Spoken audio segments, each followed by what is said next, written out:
of a, I don't even know what to call it. Sort of like an online story, I guess, or interactive game or something. So he found this AI on the internet that lets you you give it a little information and then it creates sort of a text-based adventure for you to play, and then he wrote that out. So I am going to read you that story or game or whatever you want to call it right after this.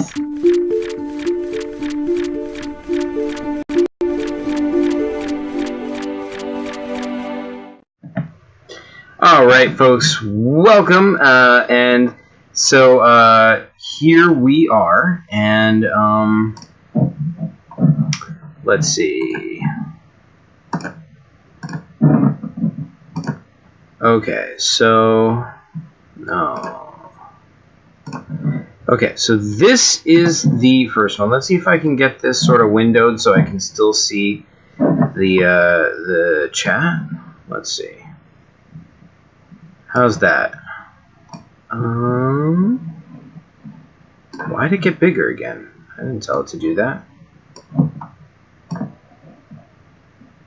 Ah, rude. What the heck?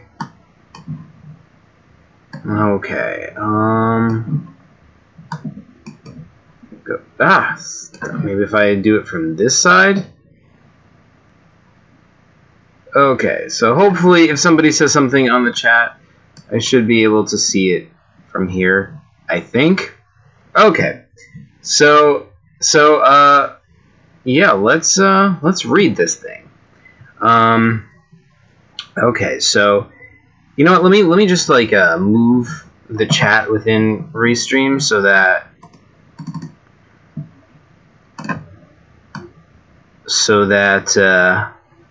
I can see it more clearly. Okay, there we go. All right, so let's read this thing. So here's the story, right? And this story is called Zoovac's Dream, Episode 1. So this is not really canon to the PCG universe, except that it is a dream Zoovac is having. So that's canon. Zoovac is really having this as a dream, but these events did not exactly happen in the PCG universe. So let's read. You are Zoovac, a robotic clown on a stick on Earth. You are trying to take down the company, an evil corporation bent on world domination. You enter the back door of the company research lab searching for the rich kid. The kid is nowhere to be found. The only thing you find is a dead body next to a pile of papers and other junk. The kid was supposed to meet you at this spot, but he never showed up. He must have been killed by some kind of accident or something. So this part that I just read, that is what Chris wrote. That he put in that original input, and from that, the system is going to create the game. So from now on, like these things where it's like a arrow and then like bolded text, that's like Chris putting in his thing, and then after that, the computer is going to respond and tell him what happened. So Chris says, Zoovac say, the rich kid was my informant. Now I can't count on his help. I'll have to look around for clues for the whereabouts of the shadow. So, alright, you don't know what to do now. You could go back home and tell your family that you were attacked by a monster while looking for the shadow, but they might not believe you since it happened so long ago. So that doesn't make sense. Zoovac doesn't have a family. Why would he be attacked by a monster? So that's a little weird. But the shadow is from one of Chris's PCGs, the Nazi Machine. He was supposed to be the guy who created the company, which is the evil organization that created Zoovac to begin with. So let's... you're going to need more booze when you try to track down the shadow. Wait, what? Why? Why would you need booze for that? Okay. Chris says, look for the full bottles of alcohol. Okay. You open another bottle and sniff it. It smells like alcohol, but nothing else. You close it. Hey, Salman, what's going on? Hey. So you look for another bottle and sniff it. Yeah, I don't know if you were here since the beginning. Maybe I should just repeat what this is about. I guess I will just in case. So, yeah, Chris made this, but he made it with an AI on the computer. This is called Zoovac's Dream, and so this is the adventure Zoovac is having in his dream. So I'm just going to read this. But these prompts with the this little arrow in front of them, those are things Chris is saying, like he's going to try to do, and then the computer responds. Is this another of one of those stories like the pants one? No, because he didn't entirely write this. This is him sort of, like, here's what he did, right? Chris put in this original, this paragraph. He wrote that. But then there's an AI, a computer, which is writing all this other stuff. Like, it created a game for him out of the stuff that he wrote in this first paragraph. So from now on, yeah, I know it is.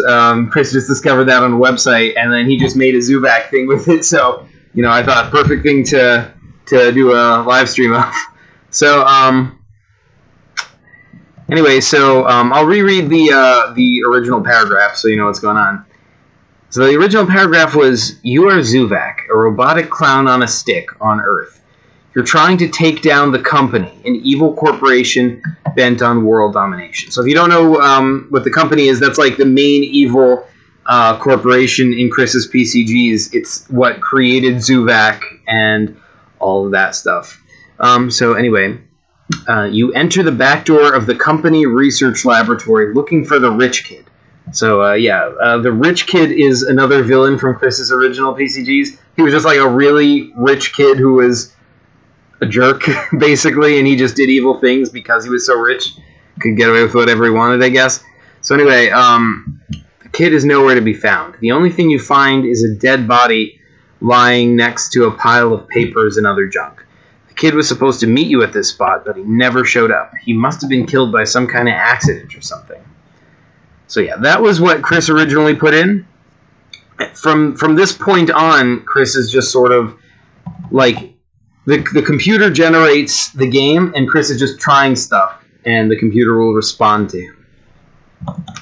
So all these white things, that's what Chris says, and then these paragraphs, these are the ones what the computer's saying to respond. So right now, he's looking around the room.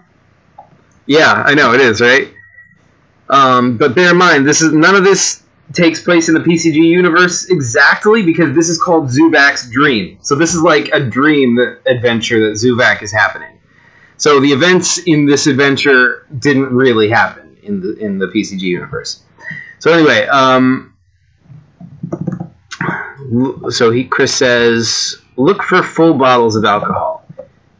So the computer says, okay, you open another bottle and sniff it. It smells like alcohol, but nothing else. You close it again and put it away. You're going to need more booze when you try to track down the shadow. So Chris says, take the bottle of alcohol. Computer says, okay, you take the bottle of alcohol and drink half of it. That should get you drunk enough to pass out until you can wake you up later. Chris says, wake myself up with some Pennzoil. Computer says, okay, you start to feel sleepy and decide to wake yourself up with some Pennzoil. You grab a bottle of the stuff and pour a little into your hand. Then you throw the rest of it out the window, hoping that someone will catch it. Why? That is pretty random.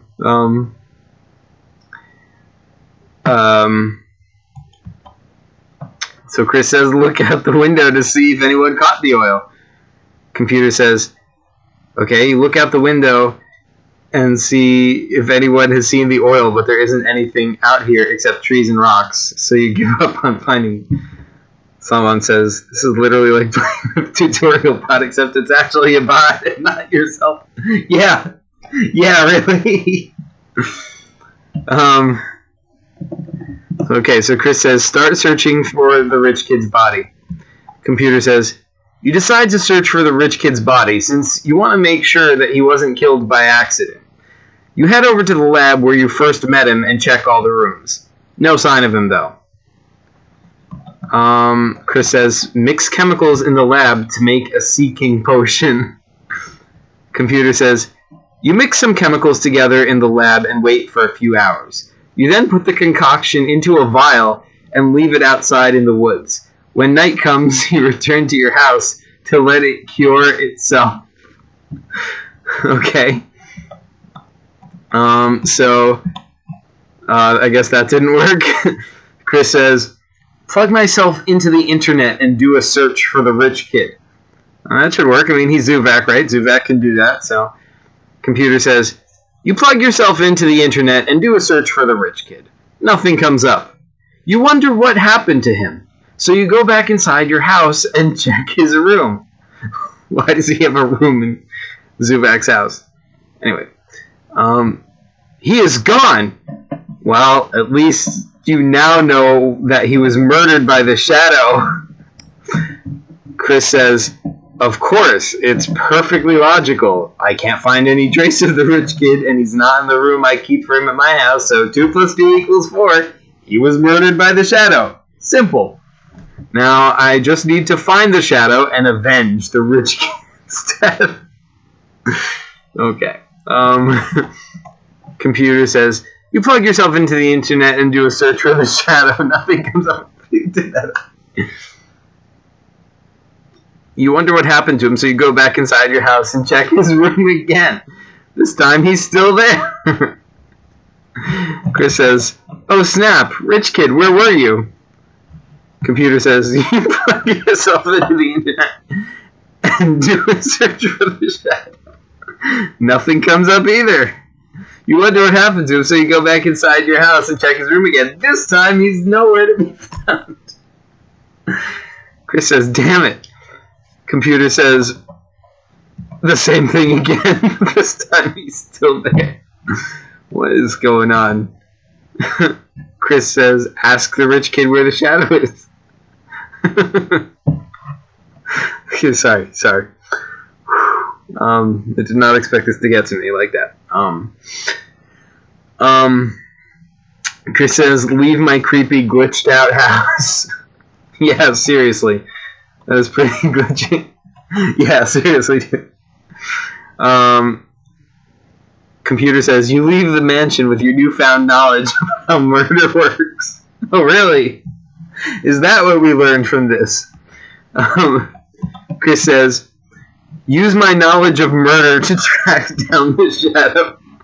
Computer says, you use your newfound knowledge of murder to track down the shadow. You find that he lives in a mansion called the Shadow Manor. Sorry, I don't know why that was funny. You find that he lives in a mansion called the Shadow Manor, which is located deep underground.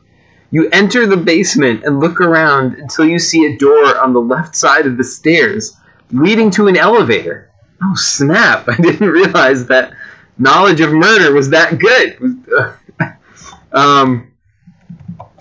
So Chris says, roll over the elevator and press the button for the bottom floor. The computer says, okay, you roll over the elevator and you press the button for the bottom floor. Get off at level 1 and walk through a small tunnel to reach level 2. There are no shadows here, though, so you head back upstairs to find out who killed the rich kid. Chris says, ask the janitor who killed the rich kid. Computer, okay, you ask the janitor who killed the rich kid. He tells you that he didn't kill him, but rather someone else did. He says that it was a guy named Mr. X, who is also in charge of security at the Shadow Manor. You follow this up by asking if Mr. And it just cuts off. Okay, so Chris says, go to Mr. X's office. Computer says, you go to Mr. X's office and knock on the door. No answer, so you open it up and try to peek inside. But there isn't much space inside since all the furniture has been moved from previous tenants. Okay. Chris says, knock down the door with my clown head. Computer says, okay, you knock down the door with your clown head. A loud noise causes you to drop your weapon. Wait, he has a weapon? Loud noise causes you to drop your weapon and fall backwards onto the ground. You hear a voice call out, whoa! What the f are you doing? Oh my god, the computer is cursing. Oh, I did not realize computers are going to do that. Okay, Chris says, I'm arresting you, Mr. X, for the murder of the rich kid. Computer says, you say, I'm arresting you, Mr. X, for the murder of the rich kid. The man looks at you strangely as if he doesn't understand what you're saying, and then suddenly grabs your neck and throws you against a wall. Chris says, zap him with my electric tool belt. Yeah, I know. Computer says, you zap him with your electric tool belt. He screams and falls backward, but not before grabbing his knife and stabbing himself in the stomach. What? Oh man, this guy is just... his blood splatters all over you. Oh no. Chris says, I learned something else about murder. Computer says, you say, I learned something else about murder. Mr. X turns into a bloody mess and dies while you stand outside looking at him like an idiot. Why is he like an idiot? Alright. Chris says, the rich kid is avenged. God, I'm stupid. Computer says, you say the rich kid is avenged. God, I'm stupid. You leave the Shadow Manor and head home. And thus brings an end to Zoovac's Dream, episode number 1. However, Chris has already released episodes number 2 and 3 of Zoovac's Dream. What do you think? Should we check those out? It's gone dark. Can you still hear me?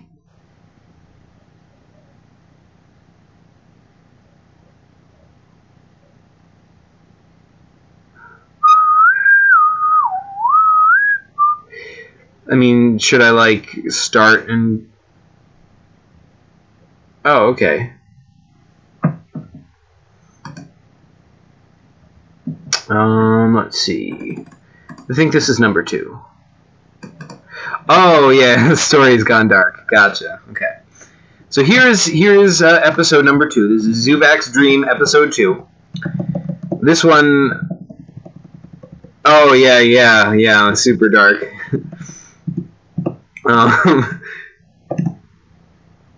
Okay, so here's the part that Chris put in for this episode. You are a regular high school boy with a secret desire to become a sissy trap. I don't know what a sissy trap is. One day your teacher asks if she can see you after class. You quickly get dressed and head out the door, not really caring where you end up.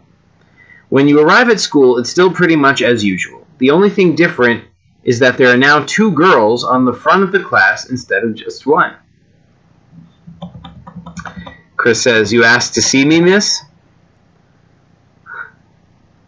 Oh, Derplurp is in here? Hey, Derplurp!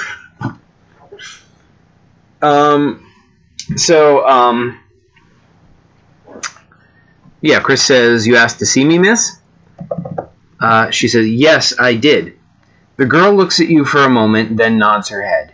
She motions you over to her desk and sits down next to you. Chris says, what's going on? She says, I was wondering what you wanted to talk about. She looks at you and smiles. It's a small smile, but it gives off an impression of happiness. You feel like this girl is special somehow. Chris says, tell her my secret desire. Oh. Okay, computer says, like that. Chris's character says, well, I've always been curious about being a sissy. What? Her eyes widen when she hears your answer. Her face shows surprise, and she stares at you with wide open mouth. She doesn't know why, but you seem so familiar to her. What do you mean?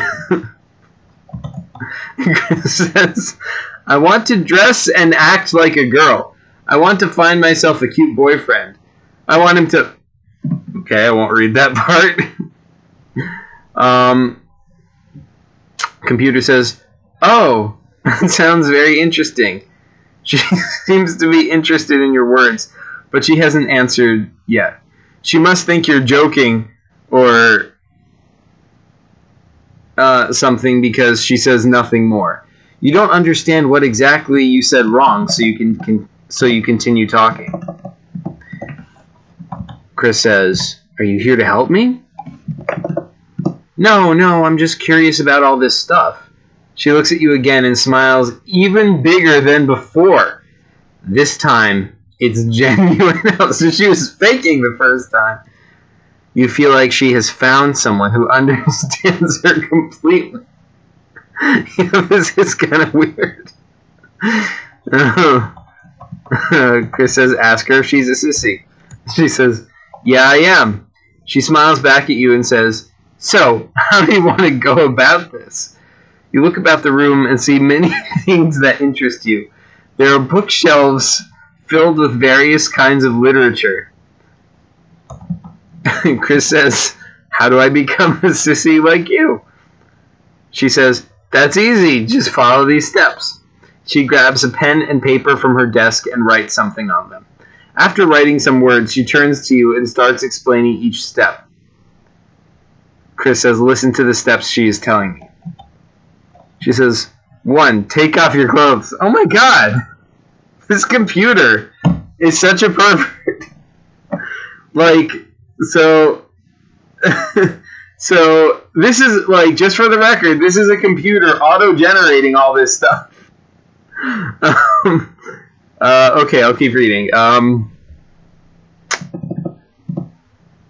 Take off your clothes. She points to herself and continues. 2, sit in a chair facing the wall.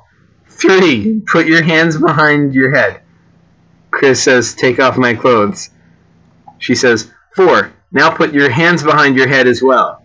She takes out 2 pens and a piece of paper from her desk and puts them on the table. She tells you to write down everything that comes into your mind while she does the same thing. Chris says, "Write down everything that comes to mind, including the fantasies of becoming a sissy." She says, "Now put your hands behind your head too." She said before. She takes out another pair of pens and a piece of paper from her desk and begins to write down everything that comes into your mind. Chris has become a sissy. She says, "Now sit in front of the mirror and stare at yourself for 5 minutes." She asks you to repeat after her, but you don't remember anything that came to your mind during those 5 minutes. You start feeling dizzy and faint, then pass out.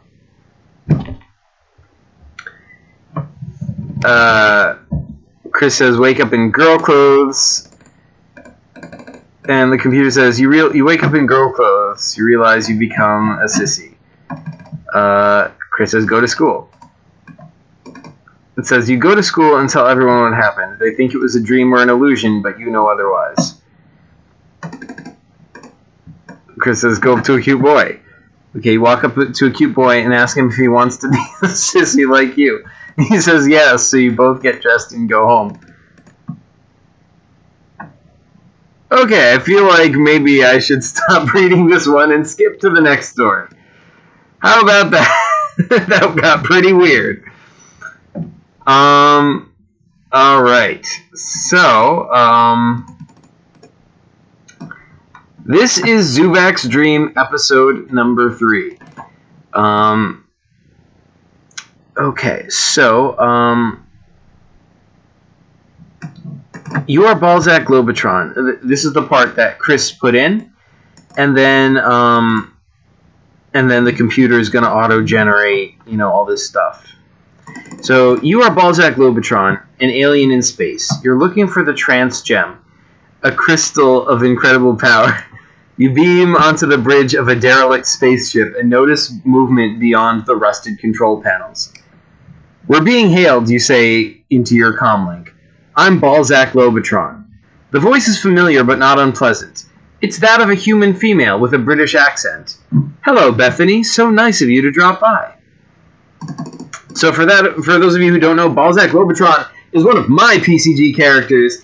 It's from the biggest PCG I've ever made, which is just called Balzac Globotron. He's like an alien, but he's made out of metallic spheres, and they're just connected to each other through electricity, which is like arcing through the air. Or Yeah, sorry.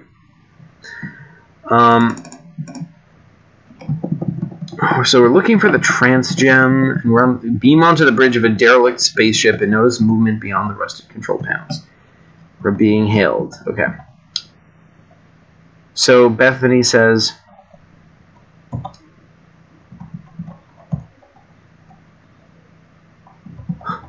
yeah, oh no, this woman says, hello, Bethany, so nice of you to drop by. Wait, what? Yeah. Bethany, you reply, what do you want? I don't think we have any business here. She smiles at you and then points out a panel on the wall behind her. Chris says, no, you wouldn't push that button, would you? Oh, no, she says. It's just me, my husband, and our son. We were going to visit some friends back home. Chris says, oh, thank God. Don't scare me like that, Bethany. Is this derelict spaceship your home, or are you just on your way there? Okay, well, do you know anything about where the trance gem might be? Well, yes, actually. It's deep within the bowels of this vessel. The captain has been keeping it hidden from all others since he was first commissioned as a starship commander. Chris says, that rat! Very well. I will journey to the depths of this vessel and retrieve the gem. Many thanks for your assistance, Bethany. You beam to the lower levels of the ship, which look more like a prison than a place of exploration. There are several large metal doors leading off to various parts of the ship, but none open up to a room containing the gem. How do we know that? Chris says, scan the air ducts for energy signals. Okay, you find nothing, so you begin scanning the air ducts for energy signatures. You feel around, trying to sense that there is something buried under the floor or above you somewhere. Nothing comes through. Chris says, hypnotize myself into a trance to sense where the trance gem is. That's good thinking right there. Okay, you turn yourself into a trace and send out a signal to try to sense where the gem might be. You can only detect energy readings near the surface of the ship, and you are confident that you have found its location. Good job, Balzac, says Bethany. Chris says, thanks, Bethany, I say, and move to the location of the gem. Computer says, you move to the spot where you sensed the energy signature and begin searching for it again. This time, however, you find nothing. You continue searching until you reach another door at the end of a corridor. There must be another way out of here. Are you guys still there, by the way? Anyway,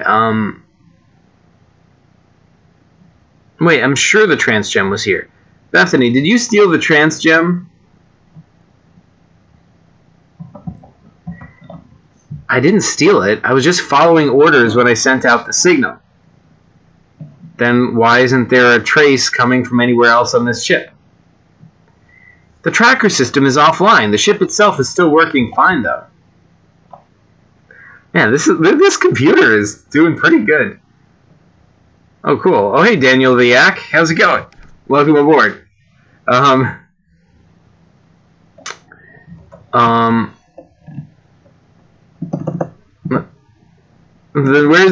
who took the gem? Where is it? She says, it's in the cargo hold, along with other valuable items. I don't think anyone would want it, though. What does it mean if someone doesn't want it?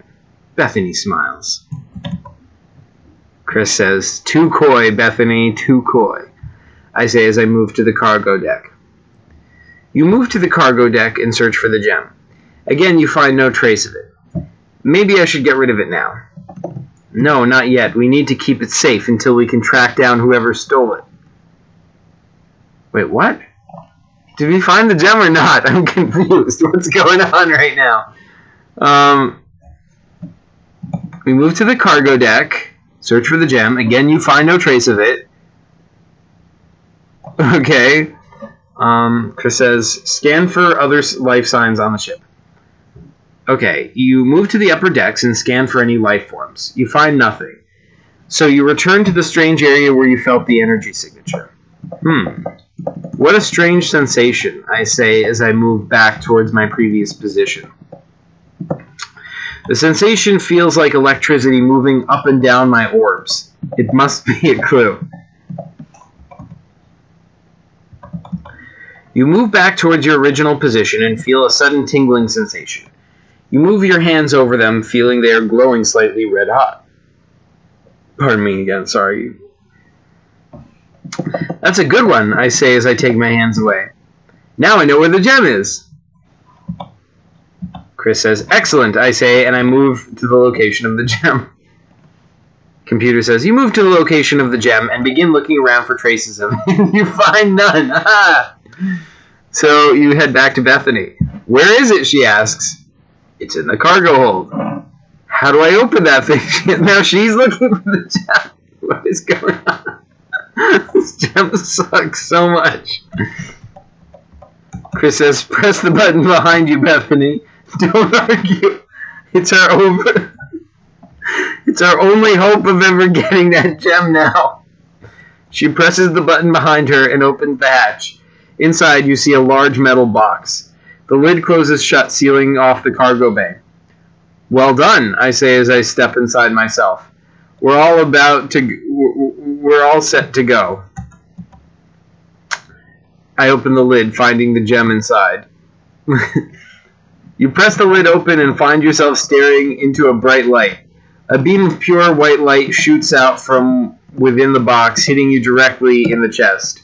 Your body goes limp instantly, and you fall backwards onto the floor. Uh-oh. That's not good. Chris says, I feel mystical power surge through me. I wake up hours later from my trance in a forest. I guess the computer's going along with that. It says, your eyes snap open and you look around the room. You also find yourself lying on a bed, surrounded by green grass and trees. There is also a small table with several bottles of liquid sitting next to each other. Chris says, read the labels on the bottles. Computer says, you turn your head and notice a bottle labeled water next to another labeled food. You pick up the water bottle and drink some of it. Chris says, discover my coordinates. Computer says, you sit up and check your surroundings. You see a window which shows a view of the outside world. Wait, there's a window? I thought we're in a forest? How is there a window? What? Okay. You also notice that you're standing on an island with a few buildings nearby. What? See, like this computer, it just keeps, like, it almost makes sense, you know, like it remembers things, and it like remembers things that he said, that Chris said, and also things that it said, and it's like, oh wow, this is actually starting to be consistent. And then it just throws some random nonsense at you, like right here, like it said there's trees around, so it remembered that they're in a forest, and it understood what that meant. But then it's doing all this weird stuff with, like, buildings being around, and, like, you're on an island, and he looked out the window to see all this. Anyway. Chris says, walk to the buildings. Computer says, you stand up and walk to the nearest building. As you approach, you realize... Yeah, it's pretty cool. As you approach, you realize that there is no one here. You walk further in and finally find a door with a lock. Opening it reveals a small hallway leading away from the main part of the ship. Oh, so we're still on the ship then? There's like a forest and an island inside this ship? Okay, Chris says walk to the end of the hallway. Computer says you walk to the end of the hallway and eventually reach a dead end. You decide not to explore this area any further. Chris says, go back to the bed and drink the bottle of food. Computer says, you return to the bed and start drinking the bottle of food. After a while, you begin feeling slightly hungry again. You continue eating until you have finished it off completely. Afterwards, you lie down on the bed once more and wait for a mystical to take over. See, look at that. It remembered that Chris said mystical. Like, this is intense. Alright. Chris says, let Mr. Cal take over, bringing me back to the derelict ship in Bethany. Computer says, you lie down on the bed once more and wait for Mr. Cal to take over. The next day comes quickly enough as you awake to find Mr. Cal standing before you. Oh, Mr. Cal is a person now. Computer says, let Mr. Cal take... Wait, what?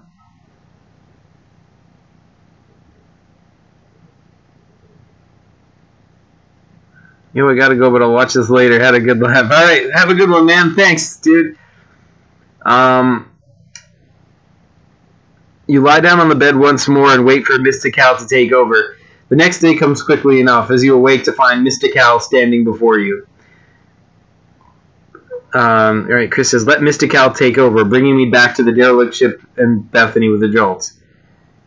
Computer says, you lay down on the bed once more and wait for Mr. Cal to take over. The next day comes quickly enough as you awaken to find Mr. Cal standing before you. Chris says, Mr. Cal, you must be the power hidden in the trance gem, personified. Computer says you lay down in the bed once more. Wait for Mr. Cal to take over. It says the same thing again. Chris says the same thing again. Computers... Wait.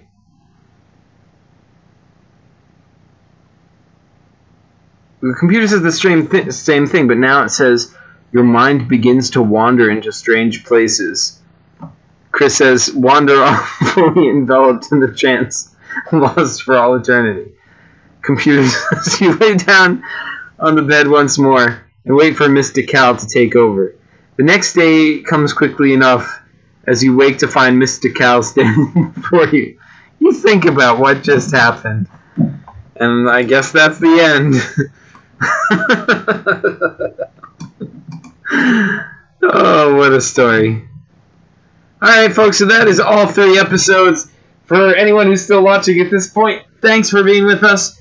And something about PCGs. Thanks.